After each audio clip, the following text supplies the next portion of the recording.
يا عم تامر. والله يا حسين يا اخويا انا زهقت من السمك والجمبري والحاجات دي. تعالى انا بعمل صينيه بطاطس من غير لحمه ومن غير فراخ ومن غير اي حاجه، قرداحي. سامحوني معلش حقكم عليا. تعالى يا عم. زبده، بصل، كاتشب، مستردة، هوت صوص، فلفل ابيض، فلفل الوان، فلفل اخضر، كمون، ملح. بص واقعد قلب عليها على الني كده اهو اهو اهو. وبعد كده لما تخلص هوريها لكم تبقى عامله ازاي. جربها في بيتك مره. بص الله ينور يا عم كاتشب تامر. وصوص ومستردة، تمام. ملح ابيض، فلفل ابيض، كمون، فلفل اسود. تعالى بصل،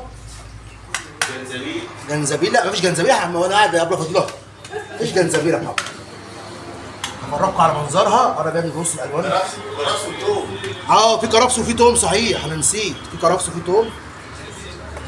نفسي فيها والله يا جماعه. قلت اعملها من غير لحمه من غير اي حاجه وهفرجكم على شكلها وهي طالعه. وهي ايه؟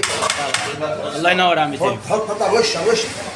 يا سلام على الكرفس ده يا جماعه. وما تعرفوش فوائده. بص بقى كفايانا سمك بقى. ناكل في ايه؟ شويه بطاطس. صح يا عم حسين؟ صح يا عم تامر. استنونا بقى لما تخلص هوريها لكم.